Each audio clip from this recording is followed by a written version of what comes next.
अब कोई लगातार बराबर कई दिन आवे, फिर अचानक 2 दिन ना आवे, फिर तीसरे दिन आ जाए, ऐसा ही किया उन्होंने। उन्होंने कहा आप 2 दिन से नहीं आए कि आपका स्वास्थ्य ठीक नहीं था क्या? तो उनका नहीं, हमारे यहाँ एक बहुत बड़े महापुरुष आए हैं, यही मथुरा में, 2 दिन उनकी सेवा में थी, पर आज हमारा आपका मन आपसे मिलने के लिए बहुत ललायित हुआ हमारा मन, तो फिर हम उनसे अनुमति लेके आ गए, अभी वो मथुरा में ही है, क्या आप चलेंगे उन महापुरुष के दर्शन करने? बाई जी ने कहा वैसे तो हम कहीं जाती नहीं, पर उनका हमारी इच्छा एक बार आप देख लो।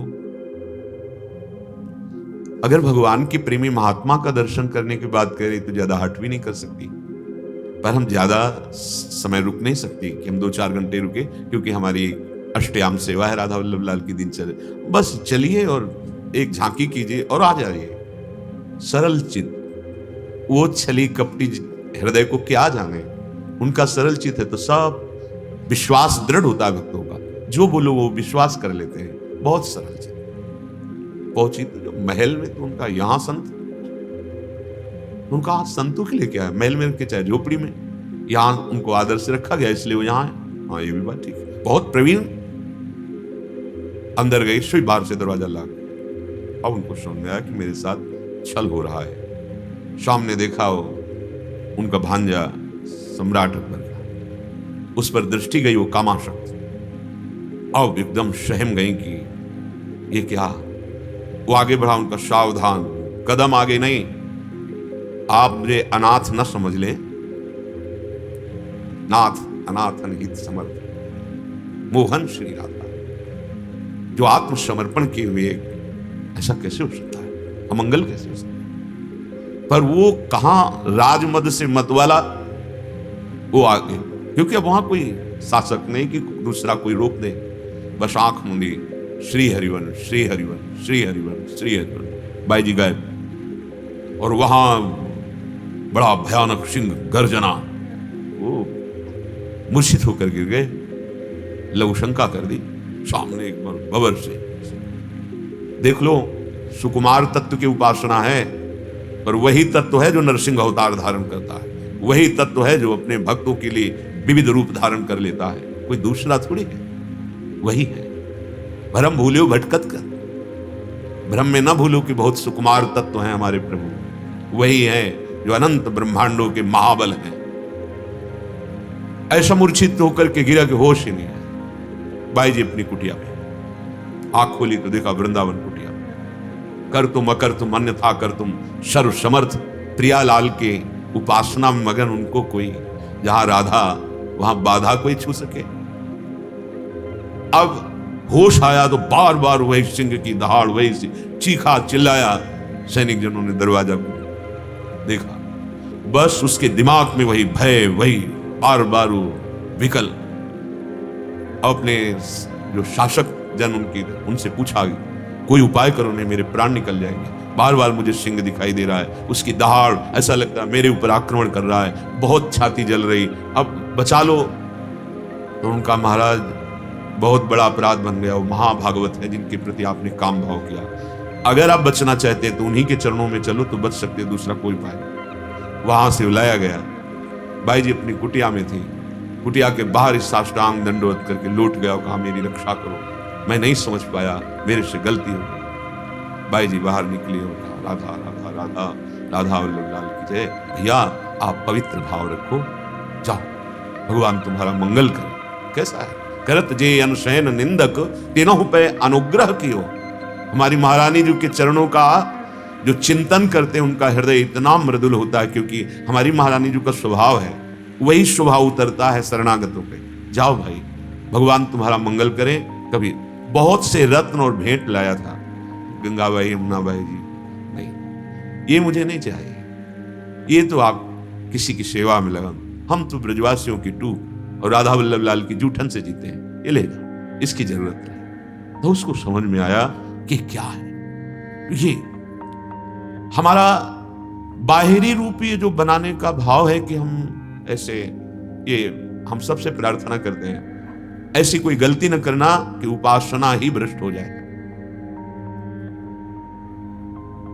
हम समझ नहीं पाते प्रेम क्या है, उपासना क्या है, और बह जाते हैं बनावट पर और दम भा जाता है, बहुत कुछ देखने को मिलता है। उपासक बिल्कुल सावधान, बाहर से बनावट से प्रभु, अच्छा इस चमड़े से श्री कृष्ण प्यार करेंगे, अरे श्री कृष्ण के प्यार करने की भावना में इसका त्याग हो जाता है भाई। ब्रह्मादिक के भोग शब्द विषम लागता है नहीं, प्रभु का प्रसादी वस्त्र धारण किए हुए, प्रभु की प्रसादी से जीने वाले इन शरीरों के राग पर नहीं रहते। शरीर रागी कभी भाव को प्राप्त नहीं होता, शरीर राग त्यागी ही भगवत भाव को प्राप्त होता है। बहुत सावधानी की जरूरत है सहचरी भाव को समझना। यह बहुत दिव्य परमहंस स्थिति है। जैसे गोपी भाव एक स्थिति का नाम है, जैसे लौकिक पद है, प्रधानमंत्री एक पद है, उस पद पे कोई भी विराजमान हो सकता है। ऐसे ही परमेष्ठी एक पद है, ऐसे ही एक सखा पद है, गोपी एक स्थिति पद है, सहचरी पद है, सो सहचरी पद पावे पद है, उसमें कोई भी विराजमान हो सकता है। कोई का तात्पर्य स्त्री पुरुष नहीं, आत्मस्वरूप जो हमारी आत्मा है वो सहचरी स्वरूप में है। स्थूल सूक्ष्म कारण तीनों से परे है ये भाव दे। हम बाहरी, अरे मुख में रज लगाओ, तिलक लगाओ, जैसे साधारण वस्त्र पहनो और नाम जप करो, खूब प्रियालाल को रिझाओ, भाव देह की प्राप्ति हो जाएगी। ये बाहरी बहुत अंदर से लगता है, धोखे में मत रहो। ये चार लोग प्रणाम करने लगते, चार लोग वाहवाही करने लगते हैं, हाँ ये ऐसा नहीं, नाटक मत करो। अंतर का विषय श्री कृष्ण आत्म तत्व से प्रेम करते हैं, क्योंकि वो आत्मस्वरूप हैं। जब तक आप आत्मस्वरूप में स्थित नहीं होगे श्री कृष्ण को नहीं जान पाओगे। ये बाहरी चमड़े से साधक प्यार नहीं करता, फिर श्री कृष्ण कैसे प्यार करेंगे? बाहरी तुम भाव बनवा करके ऐसे करके श्री कृष्ण को रिझा लोगे, अरे काम वासना को बढ़ाओगे और भ्रष्ट हो जाओगे। मानो, प्रार्थना मानो, तन को सजाने वाला मन को श्री कृष्ण में नहीं लगा सकता, और मन श्री कृष्ण में जिसका समाहित होने लगता है, समर्पित होने लगता है, वो तन से उदासीन हो जाता है। आप देखो बड़े बड़े महाभागवतों के चरित्र पढ़ करके देखो कैसा जीवन, चाहे वो स्त्री शरीर में हो चाहे वो पुरुष शरीर में हो, कितनी ऊंची स्थिति है। हम समझ नहीं पा रहे हैं, तो इसीलिए कह रहे हैं शिक्षा राधिका राधनेशु।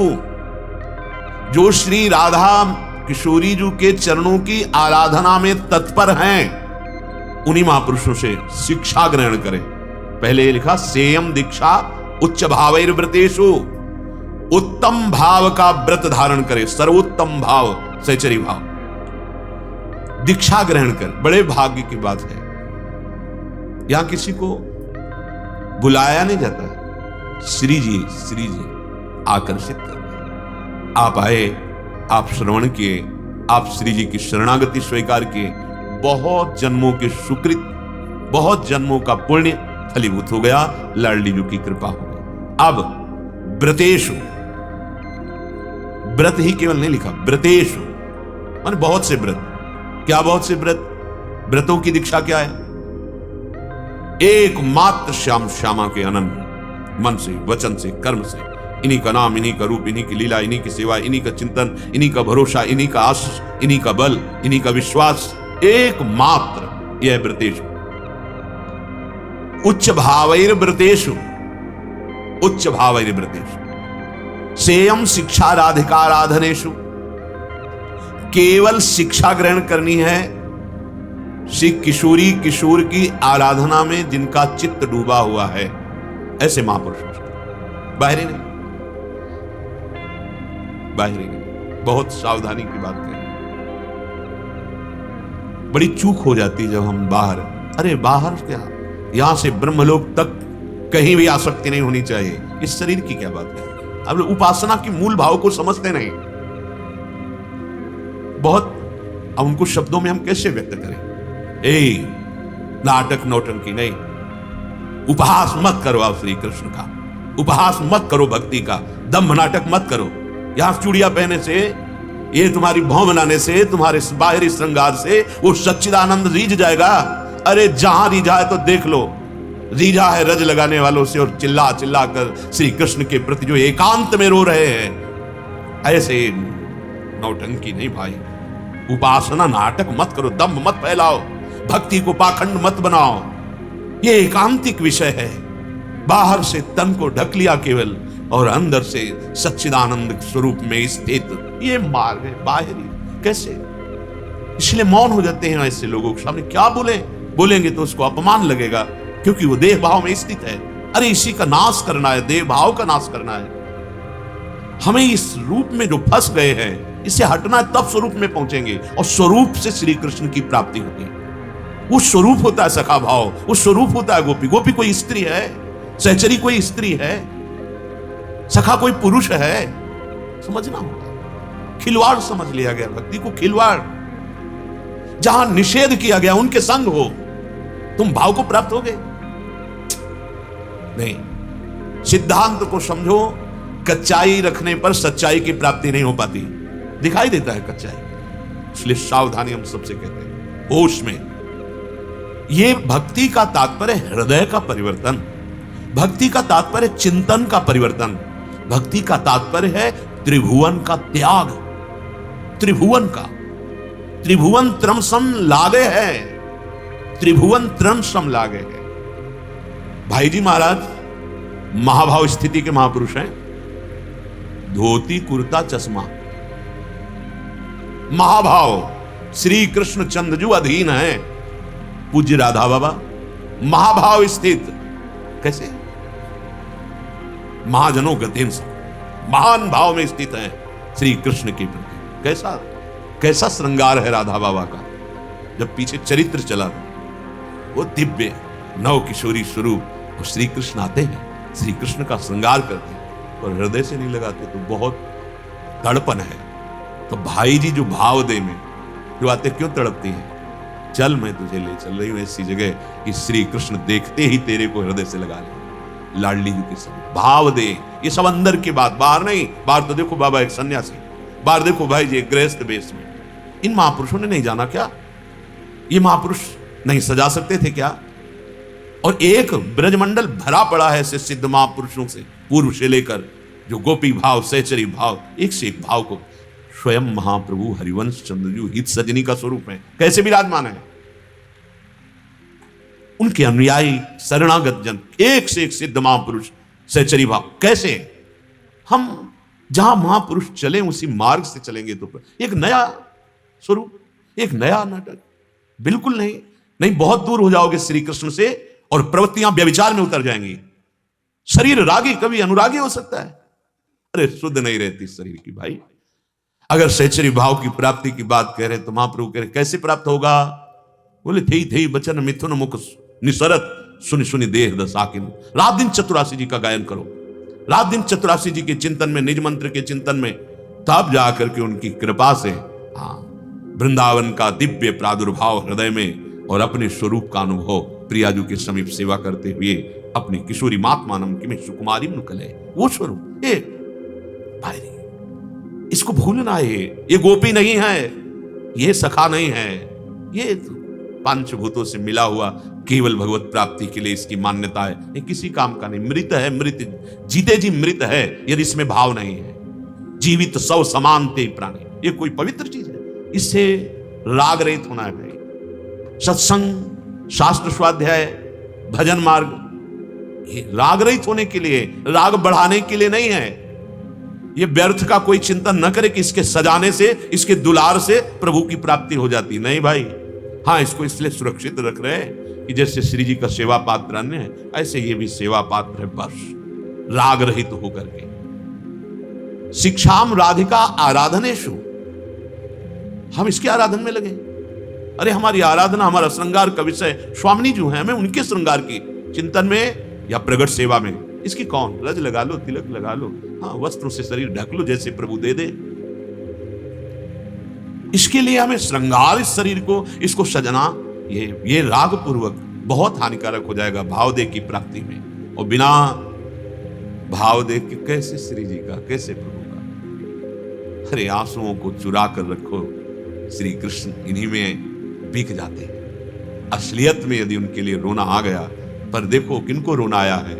जो राग रहित जीवन, जिन्होंने अपने जीवन में राग का नाश कर दिया। कई कई दिन भजन में डूबे हुए भिक्षा की याद भी नहीं रहती नागरीदास जी। श्री जी आती है, ए बाबा तुम्हें पता है लाडली जी को अच्छा नहीं लगता, स्वयं लाडली जी को अच्छा नहीं लगता। मैया कई दिन से कह रही बाबा भिक्षा के लिए नहीं आया, चलो भिक्षा मांगो जाकर और भिक्षा पाओ।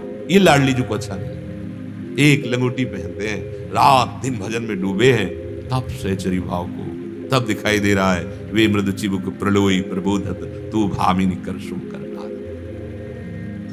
नागरीदास जी ने लिखा है, परमहंसों का एकांतिक रस है, महान जो भगवत प्रेम में मत वाले जन है। इसको बाहर मत प्रपंची बनाओ, इसको स्वांग मत बनाओ, इसको नौटंकी नाटक मत बनाओ। ये हृदय का विषय भक्ति है। ये दिखावा, ये क्या मिल जाएगा भाई, क्या मिल जाएगा, मिलेगा क्या? नाशवान प्रणाम नमस्कार रुपया पैसा वाहवाही वीडियो आम की पुष्टता, क्या मिलेगा? हम अपने आप को समर्पित करने के लिए चले हैं और सबको भगवत भाव में देखने के लिए चले हैं। सब मेरे प्रभु हैं, मेरे को कोई माने? अरे नहीं, मुझे मानना है। सब मेरे प्रभु, चिद चिद लक्षणम सर्वम राधा कृष्णमयम जगत। इसीलिए शिक्षा राधिका आराधनेषु, जो श्री जी की आराधना में तत्पर हैं, उन्हीं से दीक्षा उच्च भावैर व्रतेषु सेयम शिक्षा राधिका आराधनेषु। अगर हम ऐसे ही मनमानी चलेंगे तो हमें लक्ष्य की प्राप्ति नहीं होगी, या जो शब्द ब्रह्म पार ब्रह्म की अनुभूति नहीं है उनकी बातें सुनेंगे तो नहीं चल पाएंगे। ये शास्त्र जाल है, फंस जाएगा जी। सेयम प्रेमाधीश पूर्व मूल, जो सबके मूल हैं वो है श्री लालजू महाराज। लालजू महाराज के हृदय का जो प्रेम है, आनंद है, आह्लाद है, उसी लाडली जो अर्थात प्रियालाल जो सबके मूल हैं, सेयम रात दिन उनकी सेवा में, रात दिन हमारा भाव जो हम सो रहे हैं तो उनकी सेवा के लिए कि हमारा शरीर इंद्रियां फिर स्वस्थ होंगी, प्रातः काल से फिर सेवा में हम लगे। हमारी हर चेष्टा प्रभु की प्रसन्नता के लिए, हमारी दिनचर्या शौच स्नान आदि सब प्रभु के लिए है, क्योंकि हम तैयार होकर उनकी सेवा में जा रहे हैं। सेयम प्रेमाधीश, ये प्रेम के मूर्तिमान स्वरूप रस सिंधु, सबके मूल श्री राधा वल्लभ लाल, श्री श्यामा श्याम, इनकी सेवा। आगे फल बता रहे, वृंदारण्य सौभाग्य वीक्षा। ये वृंदारण्य प्रकाशित हो जाएगा आपके नेत्रों के सामने। वीक्ष माने तो देखना, निरखना। ऐसे ही खुले नेत्रों में दिव्य वृंदावन, और वृंदावन में विहरण करते हुए प्रिया प्रीतम। यही तो हम देखने के लिए, यही हम पाने के लिए साधना करते हैं, भगवत साक्षात्कार, उनकी सेवा। हमें सब सौभाग्य श्री जी दे रहे हैं, और आश्रित हो जाओ वो दे देंगे, बस सावधानी।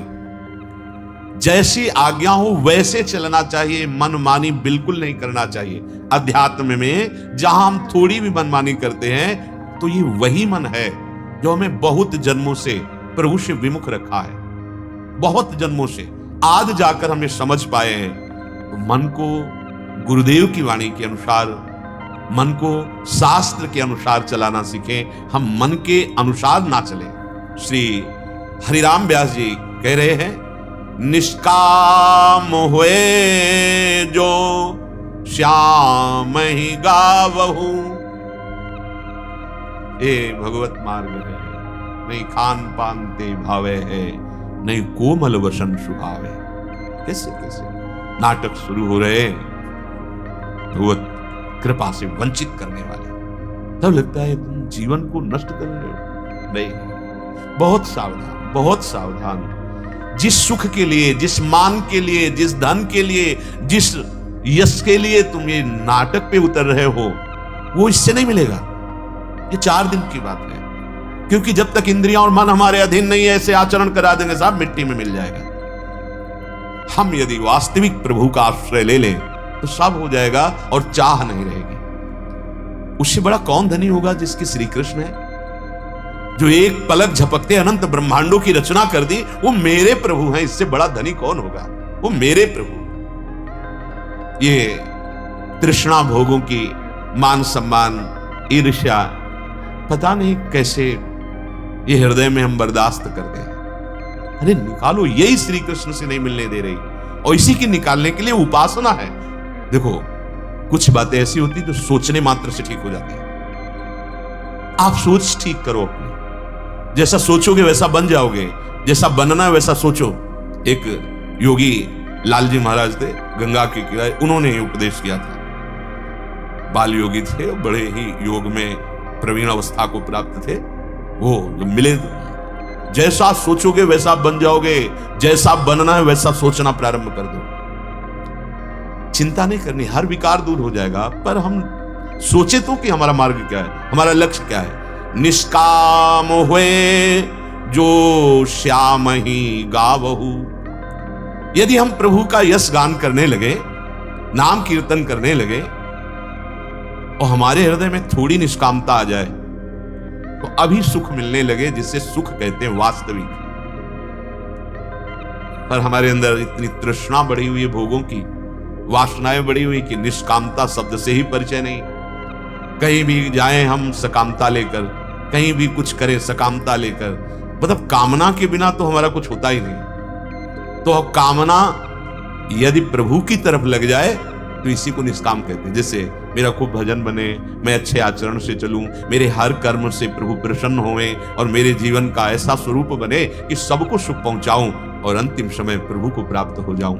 ये भी तो कामना है, पर इस कामना को परम पवित्र निष्काम कहा गया है। जो प्रकृतिजन्य भोगों की कामना है ये निंदनीय है, प्रभु की तरफ नहीं। कांटे से कांटा निकाल लो, ये कामना से इस कामना को नष्ट करो, परमात्म कामना से प्रकृति कामना को नष्ट कर दो, भगवत प्राप्ति की आशा से अन्य आशाओं को रौंद दो।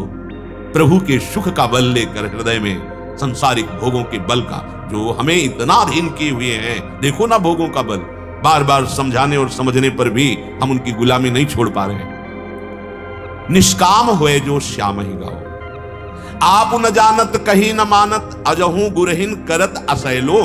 आपुन बिगर बिगारत औरन, जीव जल नाये काचो घेलो। हरि की भक्ति बिनु तन मन मैलो।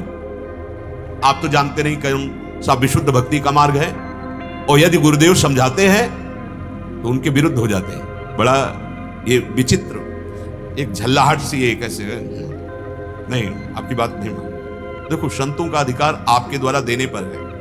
आपने अपना अधिकार दे दिया कि आप चाहे डांटो और चाहे आप दुलार करो, मेरे जीवन धन आप हो, मेरे जीवन की बागडोर आप पे। अब वो अगर आपने अपनापन नहीं दिया तो वो आपको डांट भी नहीं सकते। बोल दिया सत्संग में या ऐसे इशारे से बोल दिया, पकड़ो पकड़ो। देखो, सत्संग का एक प्रभाव होता है। जितने आप लोग बैठे हो, सत्संग बोल रहे हैं, इनमें जो कमी होगी तो आपको लगेगा मेरे लिए कहा जाता है। वस्तुतः सत्संग सिद्धांत है, इसका प्रभाव ही ऐसा होता है। आप अपने सदगुरुदेव, अपने आराध्य देव, इनकी आज्ञा उल्लंघन करेंगे तो फिर मार्ग में क्या, केवल जीवन यापन है। जीवन यापन तो पशु पक्षी भी कर रहे हैं। दिव्यता की तरफ चलने के लिए बस वचन आधीन सदा रहे, केवल वचनम करिष्येत। आप बोलिए, उसके अनुसार अपना जीवन हम चले। श्री भगवान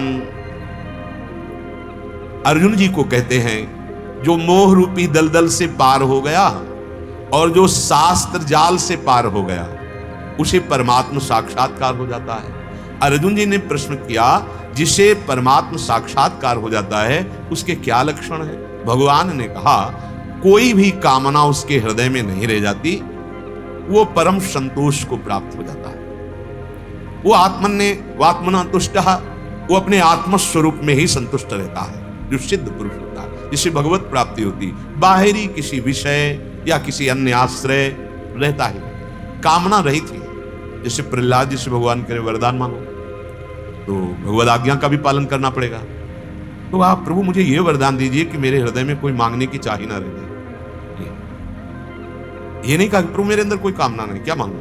नहीं, आपकी आज्ञा मांगो, तो मांग रहे हैं प्रभु, मेरे हृदय में कोई मांग ही ना रह जाए। ये भगवत साक्षात्कार किए हुए महापुरुष के हृदय में समस्त कामनाओं का त्याग हो जाता है, वो प्रभु में संतुष्ट रहता है। शरीर का निर्वाह प्रकृति के द्वारा, परमात्मा के द्वारा स्वयं होता है, उसकी कोई चाह नहीं होती। फिर वो बोलता कैसे? बोले, दुखी होकर वो नहीं बोलता, ना तो सुखी होकर बोलता है। दुख में उद्विग्न नहीं होता, सुख में हर्षित नहीं होता, उसका राग नष्ट हो जाता है, तो कोई भय नहीं होता और उसके हृदय में क्रोध नहीं होता। अर्थात इन विकार से रहित होने के कारण उसकी वाणी परमात्मा स्वरूप होती है। पूछा था क्रिया और भगवान ने स्थिति की बात की। कि उसका हृदय दुख से उद्विग्न नहीं होता, सुख से हर्षित नहीं होता। वीतराग भय क्रोध, उसका राग नष्ट हो गया है। भय हृदय में किंचन मात्र कहीं कोई भय नहीं, मृत्यु का भी नहीं, और क्रोध का तो कहीं सवाल ही नहीं, क्योंकि निज प्रभु में देखें जगत तो कहीं सन करें विरोध। वो संपूर्ण आसक्तियों के त्यागी होते हैं। कहीं उनका अभिस्नेह ना अपने शरीर में, ना दूसरे शरीरों में, ना किसी परिस्थिति में, ना किसी भोग में, ना किसी पद में, ना किसी वैभव में उनकी आसक्ति नहीं होती है जो भगवत प्राप्त होते हैं। अब वो बैठता कैसे है, पूछा था बैठता कैसे, तो कहा यदा संघरते चायम कूर्मोंगानी सर्वशः इंद्रियाणि इंद्रियार्थेभ्यः तस्य प्रज्ञा प्रतिष्ठिता। जिस तरह कछुआ अपने अंगों को सब ओर समेट लेता है, ऐसे ही वो महापुरुष इंद्रियों के विषयों से इंद्रियों को सब प्रकार से हटाकर परमात्मा में स्थित, उसे कहा जाता है स्थित प्रज्ञ महापुरुष।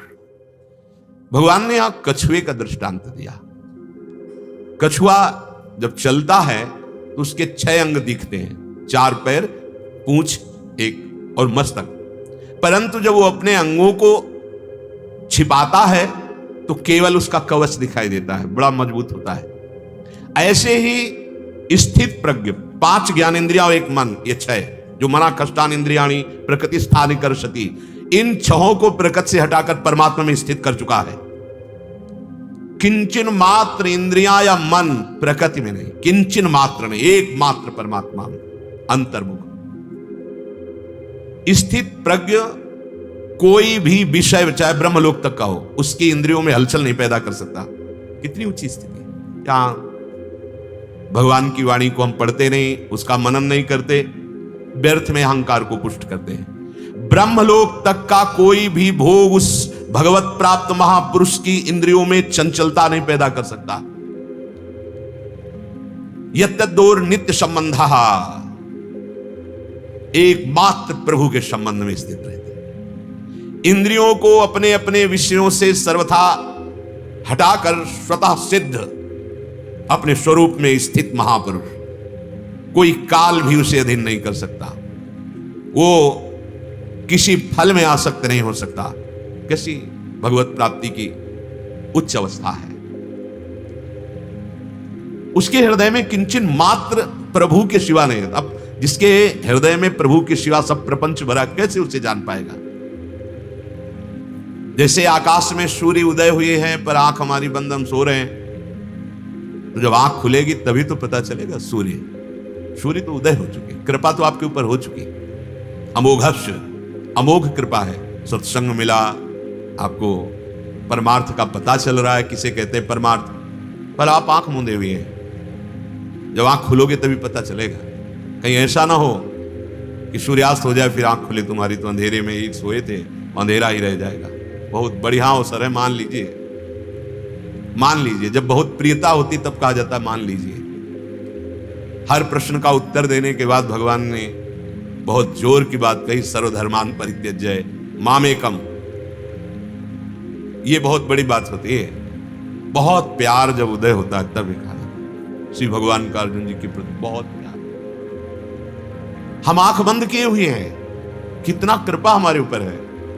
सच्ची मान लीजिए, वृत्तियों का कहीं भी फंस जाना है हमारे लिए बहुत हानिकारक होगा। इन्हीं वृत्तियों से हमें भगवत चिंतन करना है। हमें वृत्तियां बचानी है अपनी। कहां वृत्तियों की तरफ हम देख पा रहे हैं? धन की तरफ देख पा रहे हैं, व्यवहार की तरफ देख पा रहे हैं। कुछ लोग तो इस बात में जीवन व्यतीत कर रहे हैं कि समय कटना चाहिए। कैसे कटेगा? प्रपंच की बातें, नाना प्रकार के प्रपंच को देख सुनकर, अरे कुछ नहीं है तो ताश खेल रहे हैं। क्यों भाई? इस समय अगर आप नाम जप करो तो जीवन सार्थक ना हो जाए? पर इतना सौभाग्य उदय नहीं हुआ।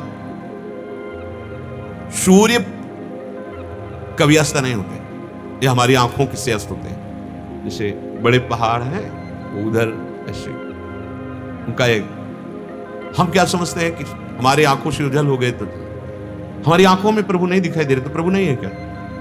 अरे बोले प्रभु को जानते ही नहीं तो उनसे क्या प्यार करते? तुम अपने को जानते हो लेकिन कितना प्यार करते हो? अपने को जानते हो? नहीं जानते हो। अपने स्वरूप को जानते हो? नहीं। देह को जानते हो? और सीधा प्यार ही प्यार केवल इसे। एक रोम भी अगर जरा कष्टप्रद हो जाए तो आप पीड़ा से युक्त हो जाए। ऐसे ही मान लो संतजन जो कह रहे हो मान लो, शास्त्र जो कह रहा मान लो।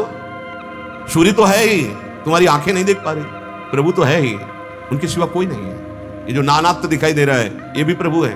सर्वम खलमिदम ब्रह्म। पर पहले राग रहित हो, नाम जप करो, भगवदाश्रित हो, विषयों से बचो, तब आप समझ पाओगे। अभी तो विषय ही जीवन है। अब यहां एक बड़ी सूक्ष्म बात भगवान ने कही कि वो अपनी इंद्रियों को मन सहित अंदर अर्थात इंद्रिय विजयी हो जाता है। अब आगे भगवान कह रहे कि केवल इतने से ही बात नहीं बनती कि आप इंद्रिय विजयी हो गए तो आप मान लो कि भगवत प्राप्त हो गए। आपका मन, आपकी इंद्रियां आपके अधीन हो गई तो इसका मतलब नहीं कि आप भगवत प्राप्त हो गए। इसलिए आगे का श्लोक बोला, कहा विषया विनिवर्तन्ते निराहारस्य देहिना रसवर्जम रसोप्यस्य परम दृष्ट्वा निवर्तते।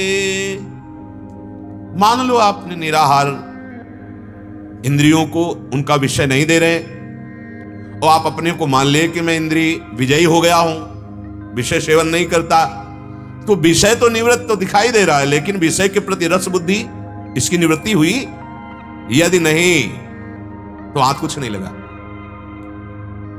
पर हम जिस स्थित प्रज्ञ की बात करते हैं वो परमात्मा रस का अनुभव करके विषय रस का त्यागी हो गया। इसी को ध्रुवदास जी वर्णन करते हैं। रसबल छूटे न जो विषय। अगर हमारे अंदर भगवत रस नहीं आया और हम त्याग कर रहे हैं विषय का, ठीक है, आपका ना नाम जब चल रहा है, ना आप लीला ज्ञान कर रहे हैं, ना आप प्रभु के प्रेम रस की तरफ लक्ष्य दृढ़ किया, तो तन छाड़े मन गहिरे दोनों ही दुख हो। शरीर से तो छोड़ दिया, मन उसके लिए लालायित है, दूना दुख हो रहा है। और रसबल छूटे जो विषय तब ही तो सुख होए। यदि नाम का, प्रभु के लीला गायन का, प्रभु की प्राप्ति का दृढ़ लक्ष्य है, नाम चल रहा है, चिंतन चल रहा है, तो उससे रस प्रकट होता है। उस रस के बल से विषय में रुचि ही नहीं रह जाती। ये हुआ वास्तविक त्याग। तन छाड़े मन गई रहे दोनों ही दुख हो। अगर हमारा शरीर विषय से अलग है और मन विषयों का चिंतन कर रहा है, उसमें सुख बुद्धि रख रहा है, तो अभी कोई भगवत प्राप्त थोड़ी हो गए। हम इसी की बड़ी बड़ाई करने लगते हैं। निराहारस देहिना, ये नहीं खाया, ये नहीं पिया, ऐसे नहीं, ऐसा नहीं किया, तो हम उसी का गर्व कर लेते। भगवान कहते हैं अभी बात नहीं बनी।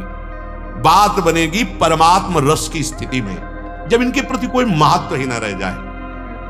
हम जो कुछ त्यागते हैं उसका अभिमान बहुत जोर का बना रहता है। इसीलिए भगवदानंद नहीं मिलता त्याग होने पर भी। कहीं भी किसी भी त्याग का अभिमान, त्याग की स्मृति का भी त्याग, तब रस की अनुभूति होती है। इसीलिए बिना गुरु कृपा के लाभ नहीं मिलता। कैसे? अब गुरुदेव ने कहा कि ये नहीं करना, ये नहीं करना, तो वो हमारे अभिमान का विषय थोड़ी, उनकी कृपा से वो त्याग हो रहा है। नहीं, हम तो उसी में लगे हुए थे। गुरुदेव की कृपा से हो, त्यागाभिमान नहीं। त्याग का जो हमारे अंदर अभिमान है वो भगवत प्राप्ति नहीं होने देगा। इंद्रियां विषयों से हटा ली, जितेंद्रिय हो गए, ये हमें भाव हो गया, पर हमारे अंदर रस बुद्धि है, सुख बुद्धि है, तो भगवत प्राप्ति तो हुई नहीं। तो क्या हुआ? तन छाड़ा मन गई रहे, दोनों ही दुख हुए।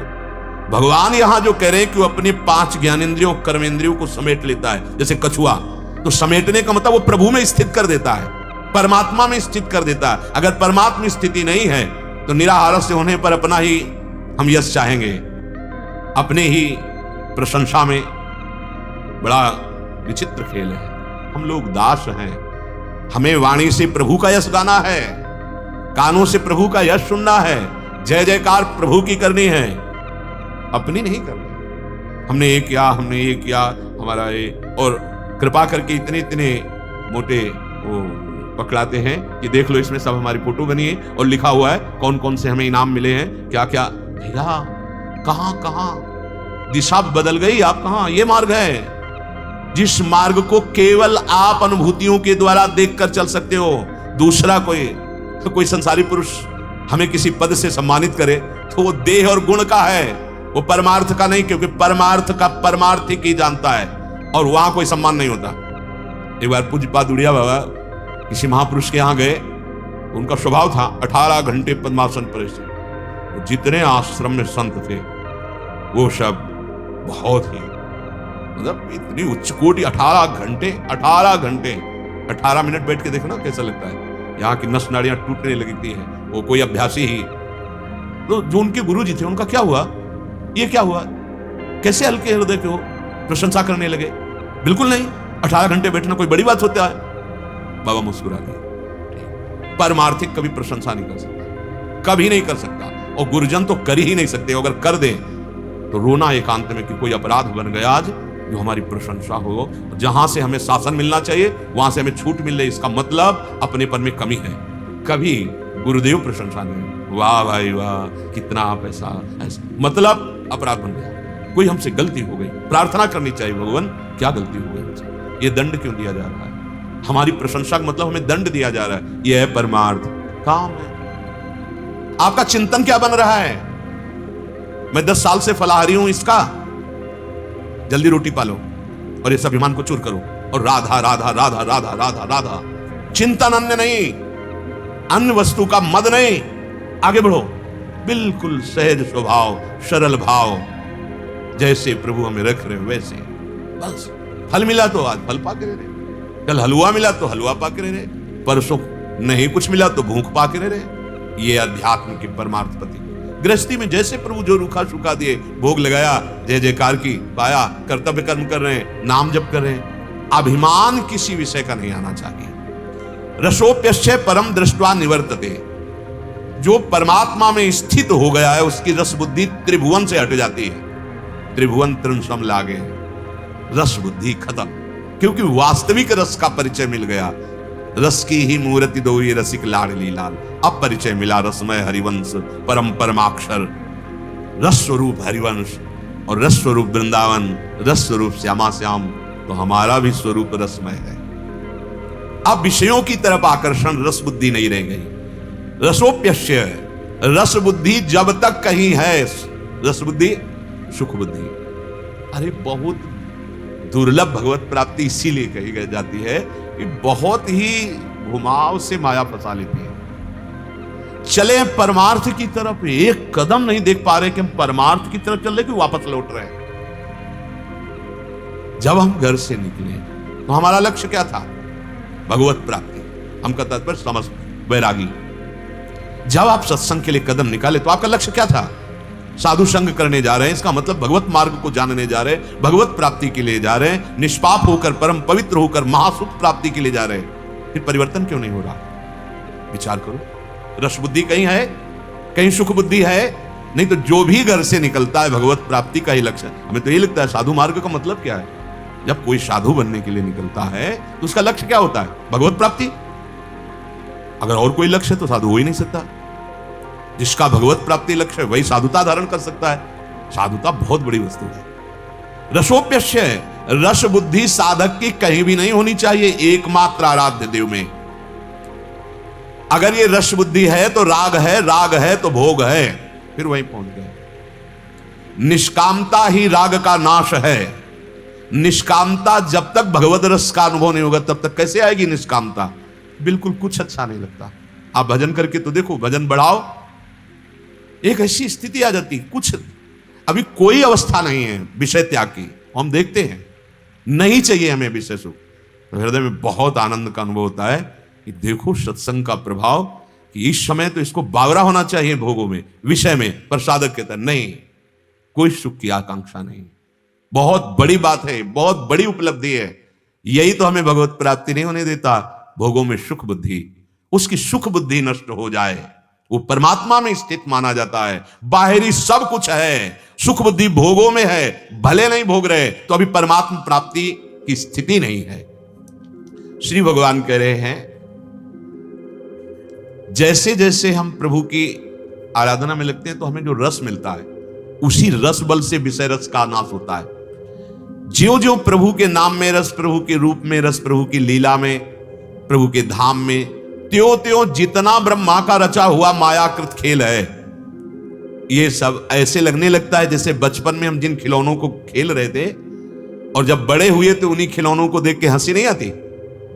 छोटी सी चिड़िया प्लास्टिक की, छोटी सी कार, छोटी, उनमें अगर उस समय कोई ले ले तो फिर तांडव मचा दे, रोना, किसी की गोद में ना आना, वो खिलौना दे उसको। ऐसे कुछ हम लोग हैं, बच्चे ही हैं अभी अज्ञान की धरा में। उनके छोटे खिलौने थे, हमारे बड़े थोड़े खिलौने हैं।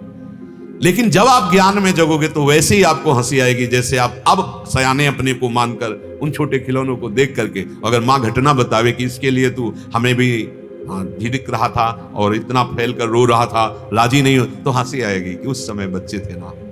ऐसे ही जिस समय तुम्हें भक्ति योग में या ज्ञान योग में या अष्टांग योग में सही ढंग से चलोगे और भगवद रस मिलेगा तो तुम्हें हंसी आएगी अपनी उस वृत्ति पे कि कहां मैं फंसा था, क्या मैं कर रहा था, ऐसा लग रहा था कि इसके बिना मैं जी ही नहीं सकता।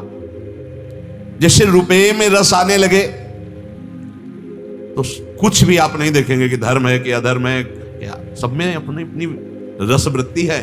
धन में भी रस वृत्ति है, धन के लिए प्राण भी त्याग देते हैं लोग, धन के लिए दूसरों के प्राण भी ले लेते हैं। रस बुद्धि मतलब सुख बुद्धि। भोगों का रस तभी छूटेगा जब भजन में रस आएगा, प्रभु का रस आएगा। भोगों का त्यागी है पर भजन नहीं बन रहा तो भगवत प्राप्ति बहुत दूर नगरी। भजन खास, इसीलिए सत्संग में कई बार याद कीजिए कहा है, चलो छोड़ने की बात तुम छोड़ो, पकड़ने की बात में आओ। पकड़ो, जहां पकड़ने की बात आई कि नाम को पकड़ो, धाम को पकड़ो, प्रभु के चरणों को पकड़ो, प्रभु की लीला गायन को पकड़ो, तो ऐसा रस मिलेगा कि अपने आप छूट जाएंगे, तुम चिंता ना करो।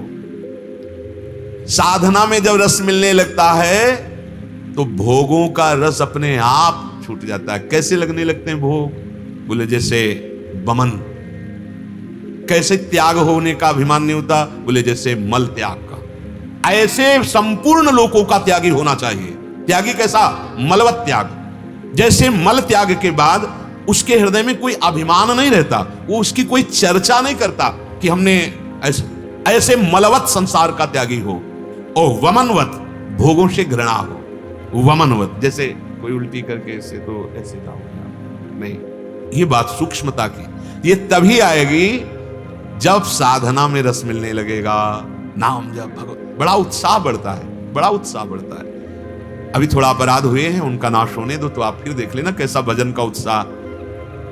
कम सो करके जल्दी बैठ जाना, अधिक से अधिक नाम जप करना। रात्रि है, शांत है, सब सो रहे, बैठे हो, नाम जप कर रहा है, मंत्र जप कर रहा है, और इसका अभिमान नहीं। खास बात देखनी, किसी चेष्टा का अभिमान नहीं। बड़ी गुरु कृपा है, बड़ी हरिवंश कृपा है, आचार्य कृपा है। हरिवंश कृपा हरिवंश कहें, हरिवंश कहें हरिवंश लाएं। रस बुद्धि रहते हुए जब भोगों की प्राप्ति होती है तो एक चित्त में द्रवण क्रिया होती है, और वो भोग चित्त में अपना संस्कार छाप देता है। बार बार वही भोग का चिंतन और बार बार वही भोगने की इच्छा होती है। अब वो भोग के वशीभूत होकर के मानव जीवन को नष्ट कर देता है। इससे निकल पाएंगे ऐसी सोच ही नहीं रह जाती।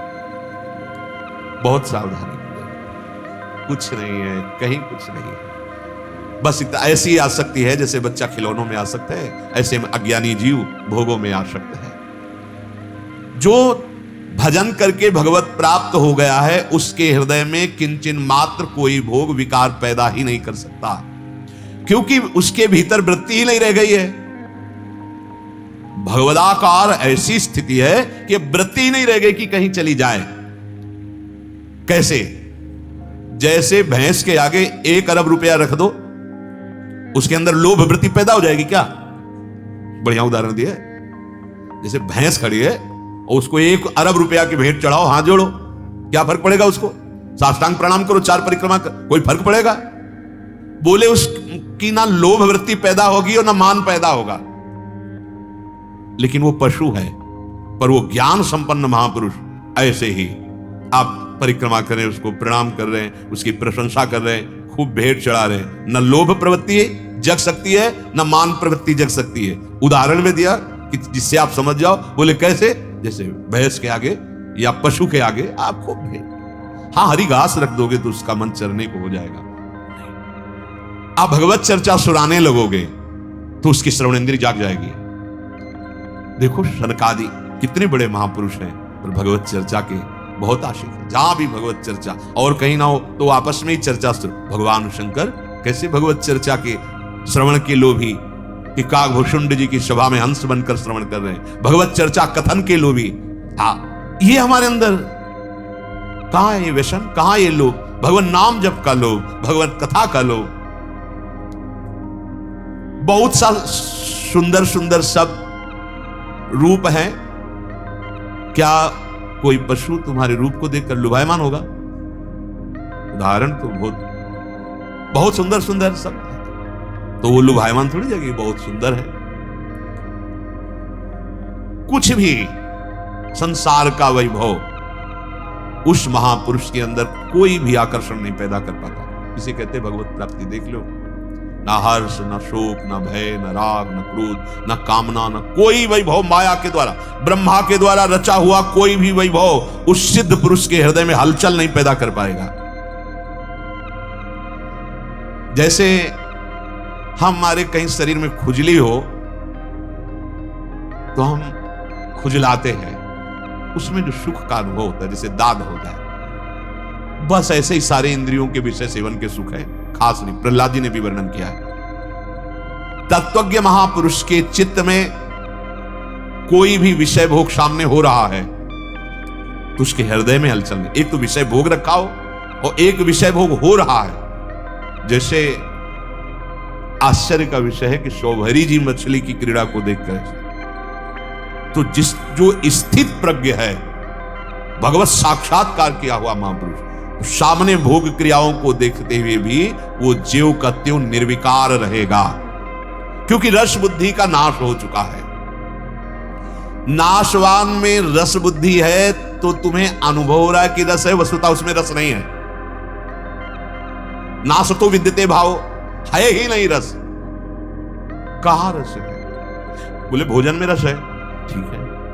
क्या रस में तुम्हें अच्छा लगे? बोले खीर है, रसगुल्ला है, नमकीन, खट्टा, मीठा, ठीक है। बैठो, पवारे हैं। हर कवल में रस कम होता चला जाएगा। आपको लग रहा है कि बहुत रस लग रहा है, और लाओ पवाते चले जाओ, वही मन, वही इंद्रियां, वही जबान कहेगी बस नहीं नहीं पाओ, वो खड़ा हो जाएगा, नहीं नहीं बस नहीं, रस था नहीं। बोले अब छक गए। उसे रस ही नहीं कहते, उसे रस ही नहीं कहते। तुम्हें भ्रम था रस है। आओ भगवत रस में। तन मन के बिछुरे नहीं, चाह बढ़े दिन रैन, कबहु संजोग न मानही, देखई भरी भरी नैन। रात दिन पान कर रहे हैं, करत पान रस मत परस्पर, पर लोचन त्रसित। जितना रस पान करोगे भगवत रस, उतना ही प्यास बढ़ती चली जाएगी। और यहां नहीं, अब नहीं चाहिए। क्या? किस इंद्रिय का रस भोगो? अंदर से अगर ना निकल पड़ेगी, नहीं चाहिए। वो कुछ क्षण के लिए है, फिर उसका चिंतन बनेगा, फिर उसमें लगोगे। अंदर से कोई भोग, कोई भी सुख, आप देखो अगर उसमें रस होता तो नहीं क्यों निकल पड़ा? आपकी तृषा, आपका रसास्वादन बढ़ना चाहिए क्योंकि रस उसमें है, लेकिन नहीं निकलता कोई भी भोग हो। आप बहुतायत में जब उसका सेवन करें, एक महात्मा को खीर बहुत अच्छी लगी। अब कई दिन खीर का चिंतन बना के भरपेट मिले, कहीं दो नाम मिली। महात्मा बताया ना कि जो भगवत चिंतन करते हैं उनको कलाएं प्राप्त हो जाती, कैसे किस विषय से कैसे जीतना है। एक भगत के यहां देखा बहुत सी गाय और भैंस थी, तो उन्होंने कहा आप साधु सेवा करेंगे? हाँ महाराज बोलिए क्या? बोले खीर पवानी 10 साधुओं को। बोले वो तो दूध है ही, हम पवा देंगे, आप कै बजे आओगे? बोले आप जब दोपहर में आ जाओ। बोले 10 महात्माओं का? बोले हम 20 की व्यवस्था रखेंगे, आप चिंता ना करो। अच्छे से अधौटे दूध करके खीर बनाई 20 महात्माओं के लिए कड़ाह में। अकेले आए, उनका और महात्मा? बोले हैं यही, 5 ज्ञान इंद्रियां, 5 कर्म इंद्रियां, अपने भाव हैं यही हैं। अकेले हम पूरा बंद कर दो कमरा, ले खीर। अब किलो 2 किलो तक तो, फिर इसके ले खीर, अब यहाँ और खीर उल्टी हुई, उसी उल्टी को साना, उसी पलटी को जो बमन था, और रोम रोम खड़ो, कभी ले खाएंगे खीर? नहीं अभी नहीं, ले खीर ले। कहां रस है? आप नाम जप करो, और जिस दिन राधा नाम सुधा रस का, तो रात दिन जपने पर भी ऐसी भूख बढ़ेगी।